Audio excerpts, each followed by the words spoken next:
Hey friends, welcome back to my channel. If you're new here, don't forget to hit that subscribe button, ring that notification bell so you don't miss any future uploads. Today's video is a little different. I'm taking a bunch of my past recipes that I love that are all whole food, plant-based and oil-free and low in calorie, and I put them together in one video for you guys to give you some inspiration because I know a lot of people are going to be starting over with their ways of eating and trying to get healthier for the new year. So I thought this was a great video to put together to just show you guys a bunch of different options of meals and stuff that you could start with that are all super quick and easy. So let's go ahead and jump right into this video with our first recipe. We're going to start off with my white bean and poblano chili. We're going to turn our Instant Pot on saute mode and we're going to let that heat up for 1 to 2 minutes. Then we're going to add in our jalapeno, which I've taken the seeds out of. You can leave the seeds in if you like extra heat, or you could even add extra jalapeno if you like it spicier. It just depends on what you're comfortable with and what you're okay with. It does have cayenne pepper as well, so those are all things that you could leave out, the jalapeno and the cayenne pepper, if you're not able to tolerate the spice or it's something that you just don't enjoy. You could just use the poblanos. I would add a little bit extra poblano, but they're usually not that spicy, so it's up to you and it's whatever works for you. Then we're going to add in some salt, some cumin, some garlic powder, some onion powder, some cayenne pepper, and some black pepper. And then we're just going to do a dry saute on this, and I've showed you how to do this in other videos. I add a little bit of water or a little bit of broth, but you're just going to cook these down without any oil until they're translucent, and it's really easy. You get used to cooking without oil. If you're not used to it, it's really simple. Using water and broth really helps the process, but usually with onions, they sweat down a lot and you don't even really need it. But because I was adding seasoning, I went ahead and added a little water to help it out. But adding the seasoning ahead of time with this really brings out the flavor of each and every one of the seasonings. It helps release the oils. So that's why I'm sauteing those right now with the jalapenos and the onions. So we're going to go ahead and just let these cook down for about 5 minutes.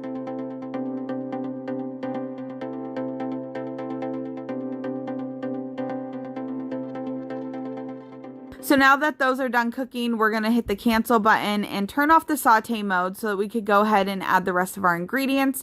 We have some broth. I'm using Better Than Bouillon organic vegetable broth. It's oil-free, but you can use whatever works for you or whatever you're comfortable with. And then I have some poblano chilies here that I've roasted on a pan under the broiler in my oven. What I do is I just turn the broiler on high and I let them kind of blacken on each side, usually about 5 minutes on each side. Then I take them out, I set them on the counter and let them cool, and then I cut the stems out and I take all the seeds out and then I chop them up. Now this adds a great depth of flavor, but you could skip it if you did not have the time to use the broiler. You could just cut them up and saute them with the onions and the jalapenos, but I really feel like it adds some extra flavor. So I went ahead and added the rest of the broth, and then it's ready to go ahead and put on high pressure for 3 minutes. And then after it's cooked for 3 minutes, you're going to let it naturally release for 12 minutes, and then we're going to shut it off and release that pressure valve. And then once that's done, it's ready to open. And then I'm going to go ahead and add in my fresh cilantro, and we're just going to mix that right in. And then that's it, you guys. This is a super quick and easy Instant Pot recipe using poblanos. I absolutely love poblano chilies. I've made a couple other recipes with them for you guys, and you seem to love them, so I had to share this one with you.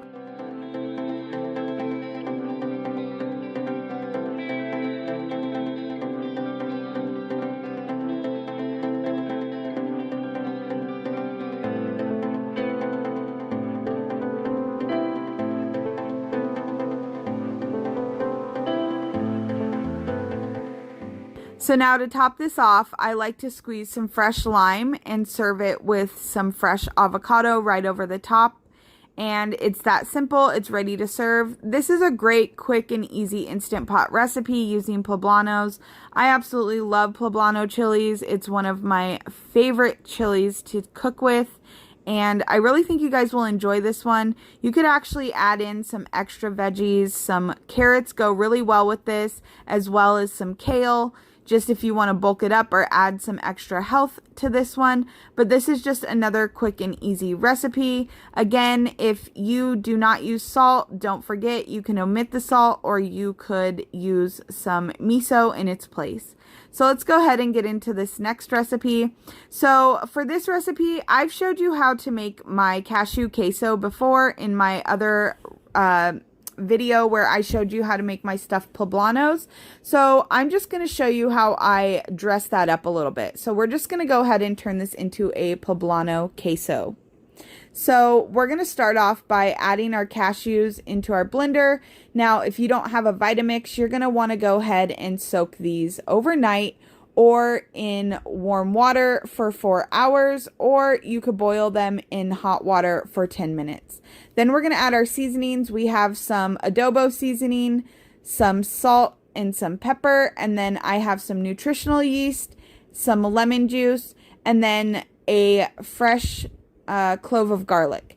And then you're just going to add in water as you go. You're going to add as needed depending on the thickness you want. For the queso, I like to keep it a little bit on the thicker side. So then we're just going to go ahead and blend that up.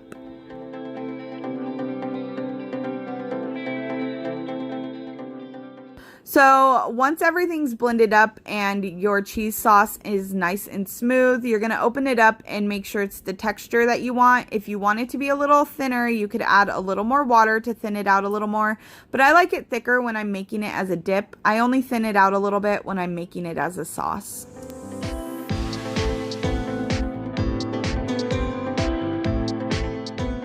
So now I've transferred that into my dish. I'm going to go ahead and add my roasted poblano chilies. I roasted those just like I told you in the last recipe, but you could also do these on the grill. I forgot to say that.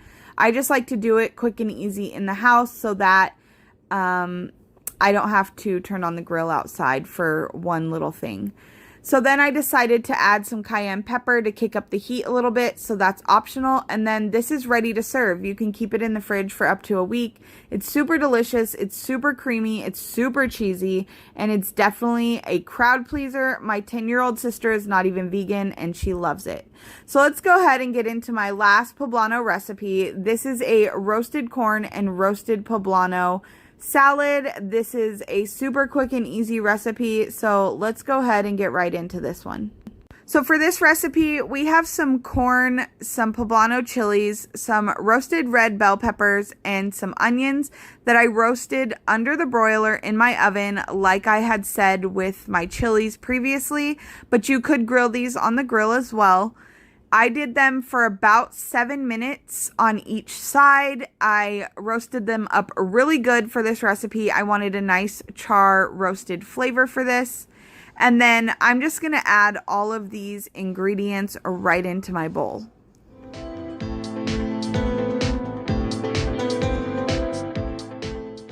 Then we're going to add some fresh chopped green onions, and then I have some fresh cilantro. And then I'm just going to mix that up really well, and then we're going to make a quick little dressing that we can add right over the top.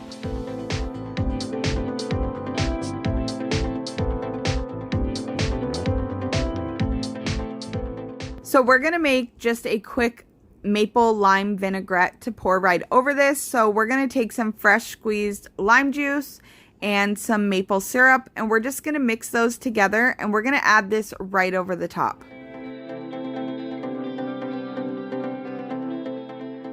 So once we pour this over the top, I'm just going to mix it all together really well, just so that all of those flavors can get well incorporated. And then we will go ahead and add some salt and pepper to taste. Of course, you can omit the salt if that's something that you're not eating in your diet.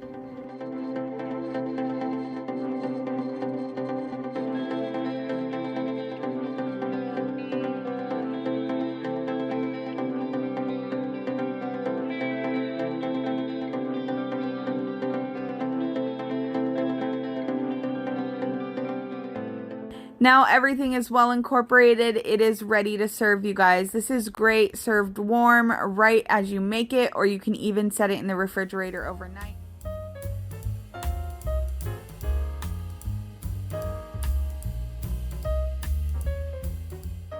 Going to be making a couple of recipes out of this Forks Over Knives 100 Best Plant-Based Recipes. So I'm going to start off by making the Southwest Chipotle tostadas. You could find these on page 35 of the magazine. And this is not sponsored, but I'll link all the information down below for you guys if you want to get this magazine and the recipe for yourself. And then I'm also going to make the street corn tostadas. I thought it would be really fun to just make two types of similar recipes and show you how quick and easy they truly are to make. So let's go ahead and talk about corn tortillas and tostadas to make for this recipe. So it's really easy to cook up some tostadas from your corn tortilla in the oven with no oil at 400 degrees for 5 minutes. You just put them right on your rack and they will cook up super quick and easy. Or if you're lazy like me, you can buy these pre-made tostadas that I really love that are oil free. They're a perfect substitution. So for this first recipe, we're going to do the Southwest Chipotle tostadas. This recipe is just super quick and easy. You can see here that the ingredients are super minimal. You're just going to be mixing some beans and some seasonings, and then we're going to make a quick little avocado sauce to go right on top of here. So you're going to want to start off by tossing those corn tortillas in your preheated 400-degree oven for 5 minutes. Then we're going to take some cumin, some chipotle chili pepper powder, some pepper, some salt, and then some of my favorite salsa, which it just tells you to use whatever salsa that you prefer, fresh refrigerated salsa. And then you're just going to mash these up and just kind of make a refried bean texture out of them.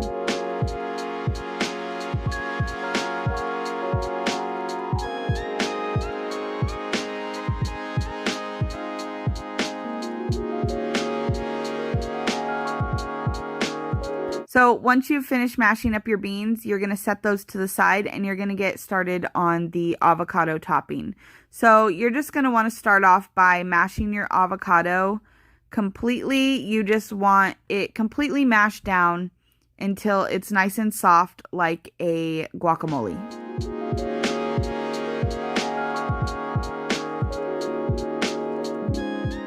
So now you're going to go ahead and take some plant milk and you're just going to mix this in until everything's well incorporated. I just did a little bit at a time so that I was in control of the consistency and so that I didn't make a big old mess by adding it, because I just kind of used it to keep mashing up that avocado.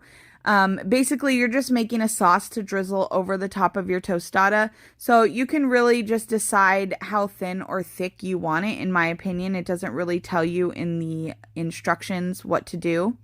And then as soon as I finish mixing mine all together, I actually end up adding some salt and pepper to this.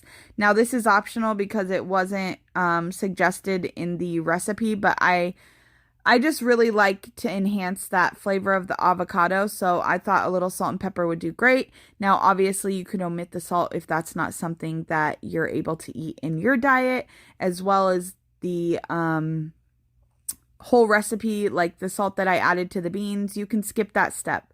You don't have to add salt to any recipe if that's something that you don't eat. So then I just mixed in my salt and pepper until everything was nice and well combined and nice and smooth. And then I just went ahead and set that to the side and then got the rest of my ingredients to start assembling my tostadas. Now, the recipe doesn't call for you to warm up the beans, but I went ahead and warmed up the beans because I knew my family would enjoy it best like that. But if you prefer cold beans, you could eat them that way as well. Or if you mash these up straight out of making them in the Instant Pot, like if you didn't use canned no salt beans for this, you could just go ahead and mash them up really quick and then put your toppings on and you're ready to go. I mean, honestly, this recipe was super quick and easy. So I just have some optional toppings here that were suggested in the magazine. So I have some purple cabbage, some tomatoes, some romaine lettuce, some green onions, and then of course I have some lime. So I just went ahead and topped mine with those. And then we're going to go ahead and drizzle that delicious avocado sauce over the top, which I thought, okay, this is weird. We're just mixing plant milk and avocado. How great is that actually going to be? And I mean, I love avocados, but my husband doesn't. And he actually really, really enjoyed it. He just kept putting more on his. So I thought this was a great little tip, a little hack. This is a great idea to make any kind of topping for any kind of taco night with the avocado and the plant milk. So as you could see here, these came out super quick, easy, and delicious looking. They tasted phenomenal. I mean, really, you were just seasoning some beans and mashing them up, but I think pairing all the separate elements together is what really brought this dish together and made it special. And it was just nice to change up our profile instead of just making regular old beans and tossing them on top of a tostada. So that's the first recipe that we went ahead and did. So I hope you give this one a try. It's super delicious. Trust me, you have to give it a try. So now for this second one, it's a little more ingredients and it's a little more steps, but it's well worth it. It has that whole elote, is that how you say it? Street corn flavor profile to it that I think you'll really enjoy. So with this recipe, you're going to use chickpeas and corn as your main ingredients, and you want to make sure you reserve that chickpea juice, or as we call it, aquafaba, to the side because it is an ingredient that you are going to use in this recipe. So to start out this recipe, I just went ahead and sauteed my onions and my garlic and my jalapenos in a pan on medium-high heat for about 5 minutes. Now, again, if you've been here for a while or you're familiar with this way of eating, we don't use oil. So we're going to go ahead and dry saute this in a pan.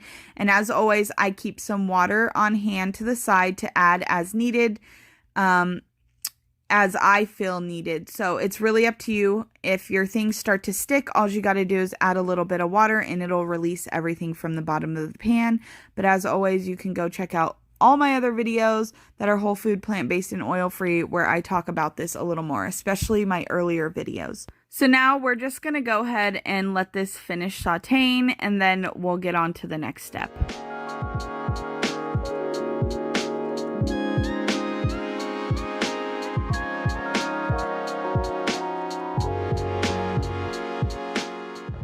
So now we're going to add our frozen corn, and we're going to cook that for about 5 minutes or until our corn is tender.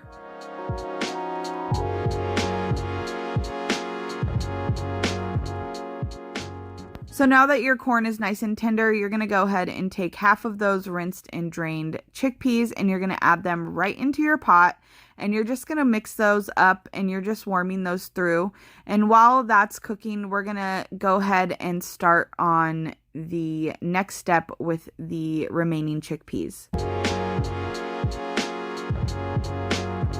So we're going to go ahead and take those remaining chickpeas, and we're going to whisk together the milk and the aquafaba and some lemon juice and some chili powder, and we're going to mash it into the chickpeas.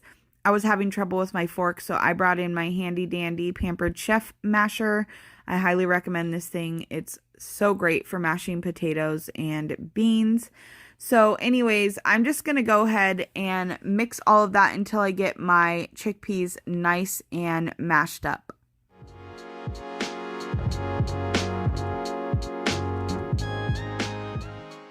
So now I'm going to add my aquafaba and then continue to mash it up. I didn't add it at first because I just didn't want to make a huge mess. And then I add in my lemon juice, my salt and pepper to taste. Of course, you can omit the salt. And then I also have some chili powder. So we're just going to mix that all together and get it all well incorporated.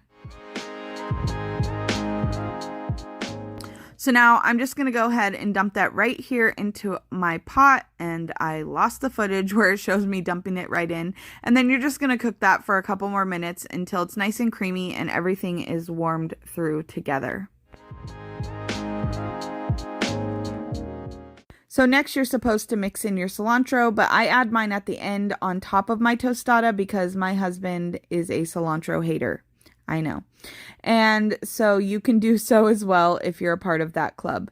Now, you could be done here and assemble your tostadas, but it does suggest that you make a tofu sour cream, but I'm going to go ahead and make their green sour cream found on page 7 of the magazine. So you're just going to take some tofu, some spinach, some lemon juice, some white wine vinegar, and then a little salt to taste, and you're going to blend that up in your blender.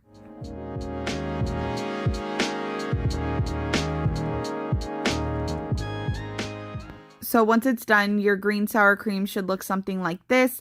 Super creamy. It was such a crowd pleaser. The kids were taking the tostada shells and just dipping it right in the sour cream because it was so delicious.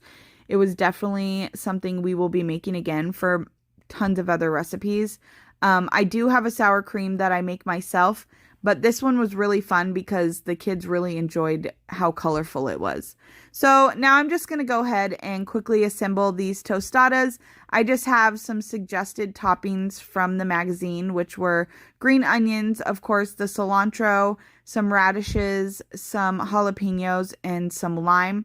You're basically going with the same profile, flavor profiles that you would with a elote. So those are kind of the different toppings that you want to use. So then I'm just going to top it with that delicious sour cream, and these are ready to serve. These were so good. I absolutely love them. I'm from Arizona. Elote is something that people eat here a lot, and it's a flavor profile that we really enjoy. Just the corn and the chili powder. It's so delicious. This was really refreshing as well with that green sour cream on top. So I highly, highly recommend. Obviously, the regular one you can make as well. It was just kind of fun for the kids to have the green sour cream on top.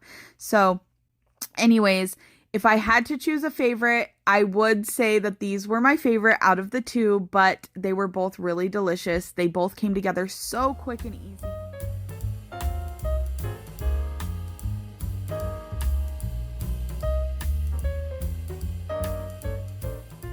So for the next two recipes, we're going to go ahead and use the leftover from the last two that we did. I don't really have a recipe for you guys today. I'm just trying to give you guys some inspiration on what you can do with your leftovers. So to start out with this recipe, I took some avocados. I have 2 medium avocados right here. And then I took about 6 tablespoons of almond milk, and I mashed the avocados up until it was kind of like guacamole, and then I mixed it together, which you can see me do in the last recipe that I had done for the Southwest Chipotle tostadas. So basically you're just mixing the two together to kind of make a sauce to go over your tostadas, but we're going to make a sauce to go over our pasta.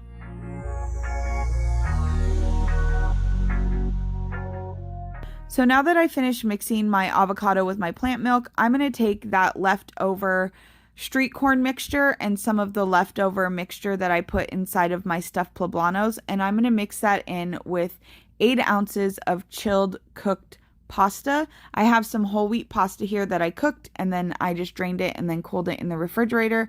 And then I'm just going to mix all those together. I thought the flavor profiles went well together between the leftovers from the poblano and the leftover mixture for the street corn tostadas.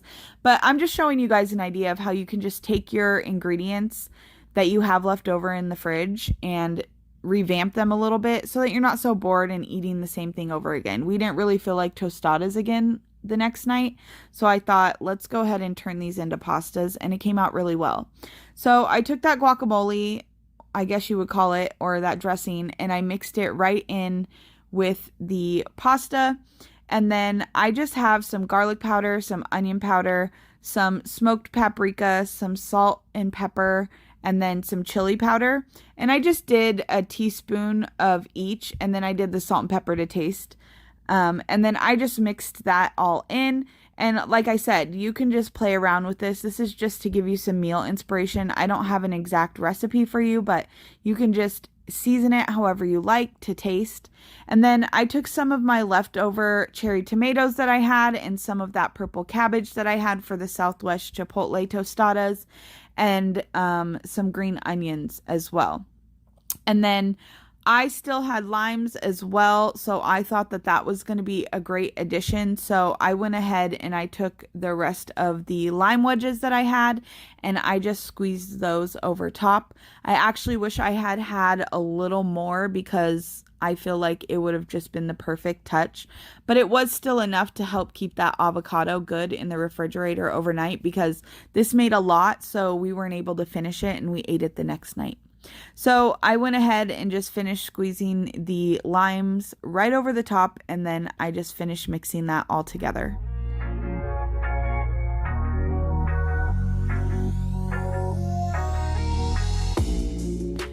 And that was it. It was so delicious. It was super quick and easy to throw together. All I had to do was cook the pasta and everything else just kind of fell into place. It was such a great leftover remake for us, and it was just a great way to use up all those leftovers we had in the fridge. So for this next one, I went ahead and took that leftover green sour cream that I had made, and I decided I was going to use that to make kind of like a spicy Southwest inspired pasta with those, because I had some veg in the fridge that needed to be used up. So I paired that with some hot sauce and some seasonings, and this came out absolutely delicious. So what I did is I took that green sour cream that I made in my last video, which you can get the recipe in the Forks Over Knives 100 Best Plant-Based Recipes, and I'll link the magazine in the description box below. And then I just took some hot sauce, which you could just do this to taste, some salt, some pepper to taste, and then I did a teaspoon of garlic powder and a teaspoon of onion powder, and then I just mixed all of those together to make a sauce.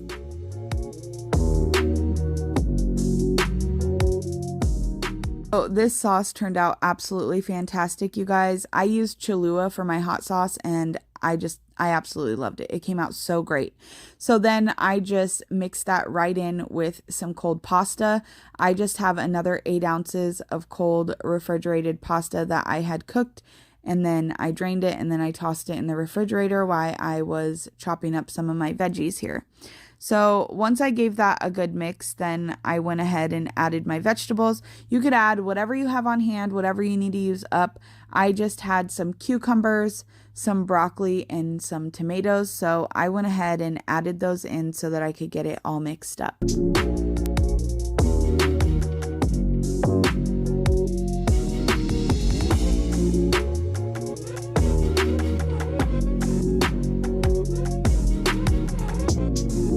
This pasta came out absolutely fantastic. My husband went nuts for it. He went back for seconds and thirds, and then he finished it for dinner the following night. So to start off, you're going to do the trusty old method of dry sauteing your onions, which I have showed you guys many times in other videos. So I hope we don't have to go over that again, but if you're new here, go ahead and reference some of my old videos if you're trying to learn how to cook oil-free, because I show you how to do that in lots of videos. So we're going to go ahead and cook these onions down a little bit.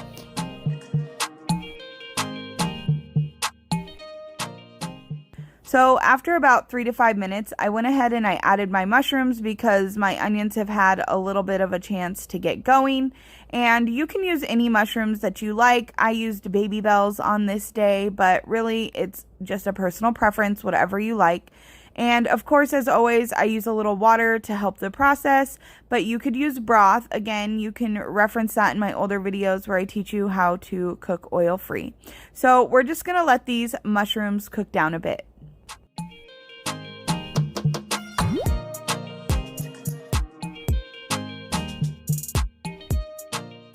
So about another 5 minutes have gone by. I've cooked down my mushrooms a little bit. I'm going to go ahead and add in my kale. You can use fresh or frozen. It's a personal preference. If you're using fresh, you want to give it a little time to soften up. So I'm going to go ahead and let that kale cook down.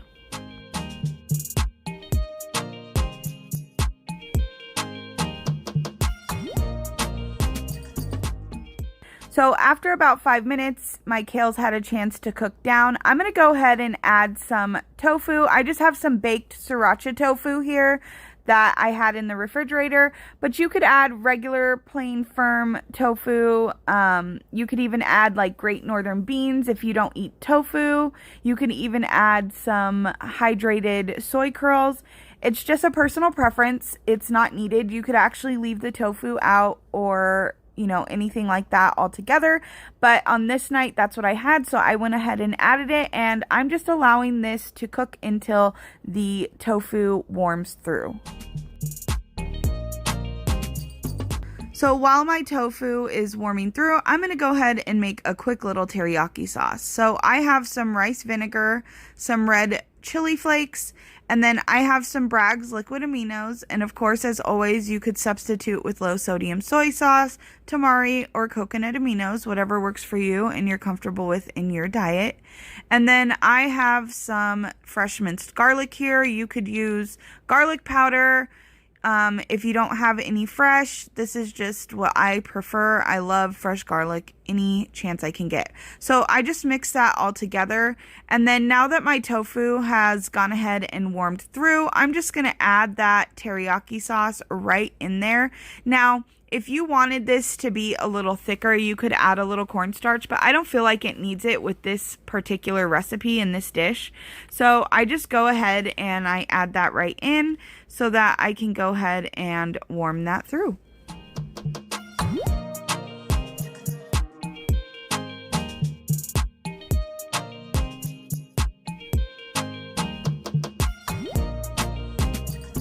So I cooked this down for about 5 minutes just so that that teriyaki sauce could have a chance to marry into that tofu and all of those delicious vegetables.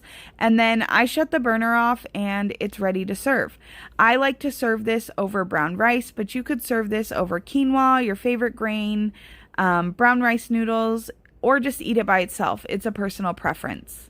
As always, all of my recipes are subject to interpretation, so I want you to know that it's so simple to make recipes and switch them up and do what works for you in your kitchen.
We're going to start off by turning our Instant Pot on saute mode, and we're going to do a dry saute on our onions. We're going to let those go and sweat down until they're nice and translucent.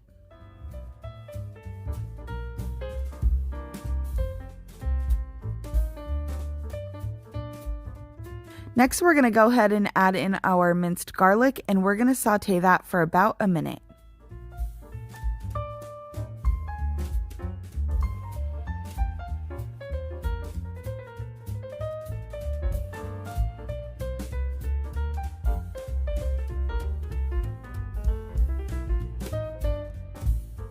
So now we're going to go ahead and we're going to turn our saute mode off, and then we're going to start adding our ingredients right into our Instant Pot.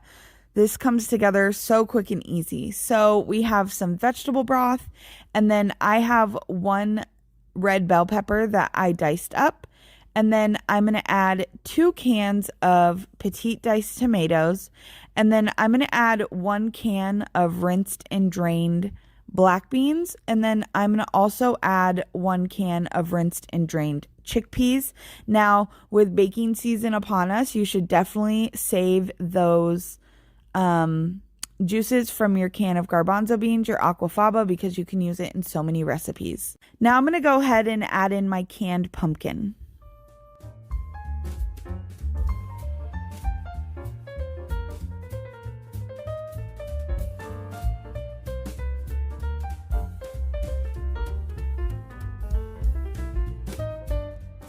So I gave this a little mix, and then I added in the zest of a lime, and then I'm going to add in some lime juice. And then we're going to season this with some cumin and some chili powder. And then I'm just going to mix that up, and we are going to put the lid on this, and we're going to place this on high pressure for 5 minutes. This is such a quick and easy recipe, you guys. It really comes together in absolutely no time at all. And it's just perfect, especially if you need a meal in a pinch. You can double the recipe and freeze a bunch for later.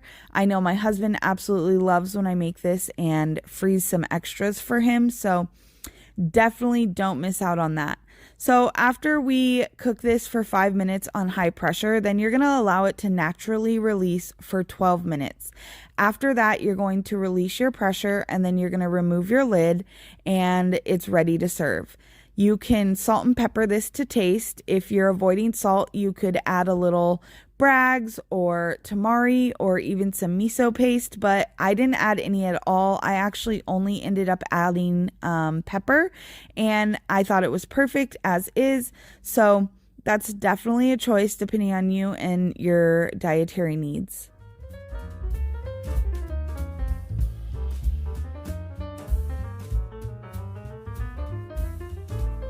So that's it for this recipe, you guys.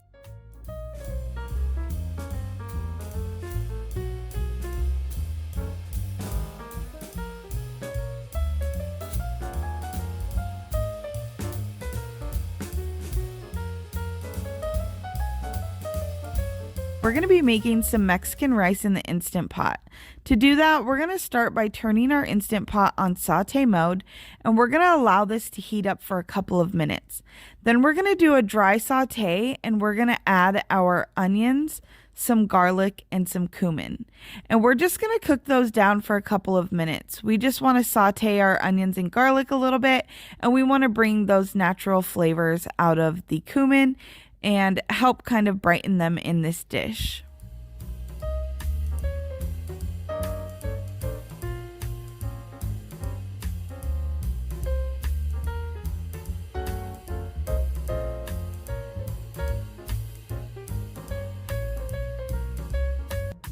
So now that I've cooked down my onions and my garlic for a few minutes with that cumin, I'm going to go ahead and add in my brown rice. I'm using a basmati rice, but you could use a regular long grain. It's up to you.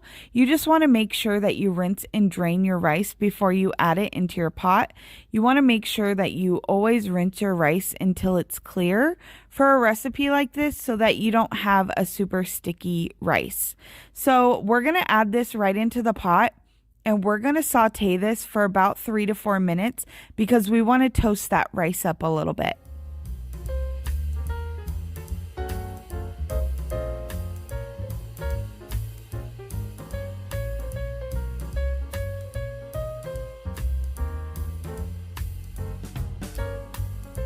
So now that I finished toasting up my rice, I'm going to start adding the rest of my ingredients into the pot.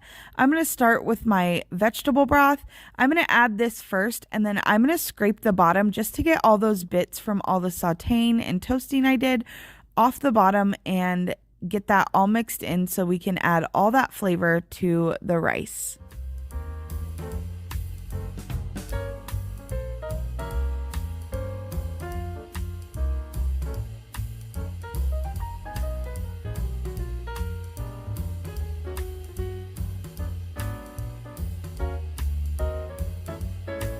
So now I'm going to add some Bragg's liquid aminos just to give it a little more depth of flavor. Obviously, depending on your dietary needs, you can leave this out. And then I'm going to add in some tomato sauce and give it a good little mix.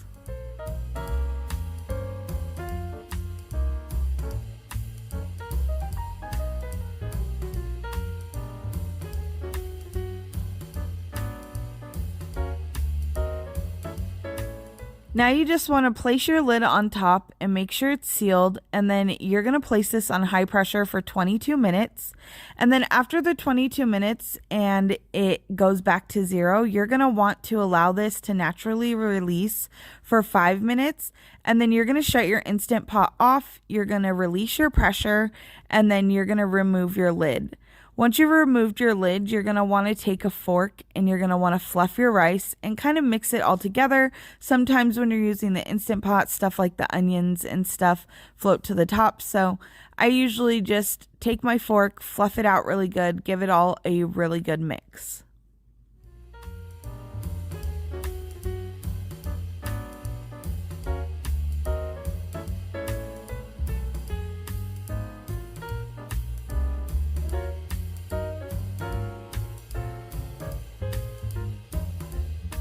And that's it for this recipe, you guys. It's super simple and easy to make, and it's really just a wonderful side dish, and it's gonna go so well with my next recipe.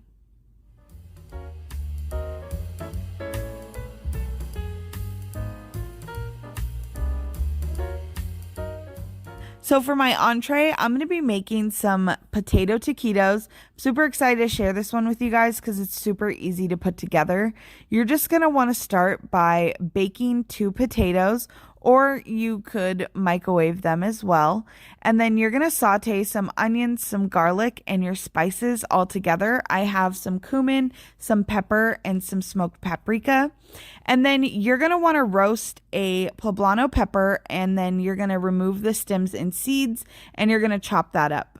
Then you're going to take those russet potatoes that you baked already, and then you're going to add some almond milk and some lemon juice to it, and you're just going to mash that up really well until everything is well incorporated. Now, if you want some ideas on how to roast your poblano pepper, you can reference my poblano recipe video. It's probably 5 or 6 videos back, and I show you guys how you can do that. So now I went ahead and I added that onion and garlic mixture and my roasted poblano peppers right into my potatoes, and I went ahead and I mixed those really well. And then I'm just going to add a few more ingredients. I have some Bragg's liquid aminos. Of course, that's my favorite way to add a little bit of a salty flavor to my dishes. But of course, you could use miso or you could leave it out altogether. Just depends on your dietary needs. Then I'm going to add some fire roasted tomatoes and then give that a really good mix.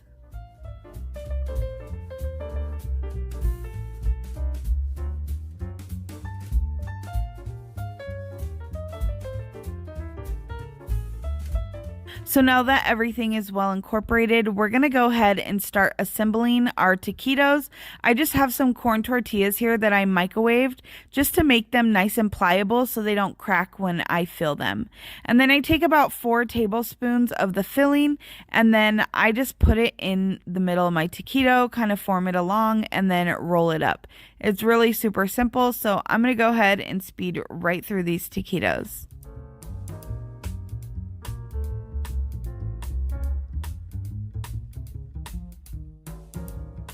So now to bake these taquitos, we're going to place these on a silicone baking mat on my baking sheet. But if you don't have one of those, you can use parchment paper or foil. This is just my preferred way to cook oil-free in the oven. And we're going to place these in a 350-degree oven for 25 minutes. And then I'm going to place these under the broiler just for a couple minutes to get nice and crispy on top and get a little bit of color to them. And that's it. They're ready to serve. These were the perfect entree to go along with the Mexican rice that I made. And then I'm just going to serve this with some salsa and some lime wedges on the side. You could even make some of the forks over knives sour cream recipes, and that would be a great addition to this dish. And that's a wrap for this video, you guys. I hope it gave you some inspiration to get back on track if you're not already there, or to help you begin your healthy eating journey. If you have any questions about a whole food, plant-based, and oil-free diet, you can always ask me in the comments down below, or you could DM me on Facebook or Instagram. And feel free to join my Facebook group, Forks Over Knives support group on Facebook, that will be linked in the description box below.